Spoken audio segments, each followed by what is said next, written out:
ফের একবার অভিষেক ব্যানার্জির বিরুদ্ধে লড়াই করার ইচ্ছা প্রকাশ করলেন আইএসএফ বিধায়ক নওশাদ সিদ্দিকী। ডায়মন্ড হারবার থেকেই লড়তে চাই, পিছিয়ে যাচ্ছি না, কিন্তু দলের নেতৃত্ব এখনো সিদ্ধান্ত নেননি।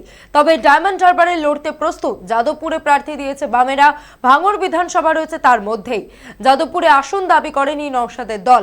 জোট নিয়ে বিশেষ কিছু না বললেও অভিষেকের বিরুদ্ধে যে তিনি নির্বাচনী ময়দানে লড়তে তৈরি তা এদিন ফের একবার স্পষ্ট করে জানিয়ে দিলেন নওশাদ সিদ্দিকী। নওশাদ সিদ্দিকী আর ভয়ের জায়গা কোথায় রেখেছে?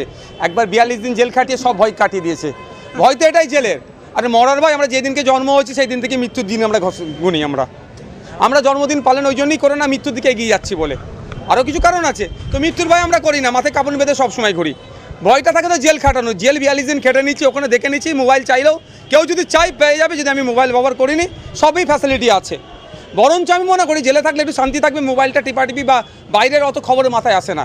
ওখানে একটা লাইফ এখন আলাদা একটা লাইফ জীবনযাপন করা যায়, তো ভয়ের কোনো ব্যাপার নেই। সময় কথা বলবে, আমাদের রাজ্য কমিটির আছে, এদেরকে একটু ভালো করে বলুন যাতে আমার সাথে যেন সাথ দেয়। এরা কয়েকজন একটু বেগড়িবাই করছে আমাকে নিয়ে, যাতে আমাকে ওখানে অনুমোদন দেয়।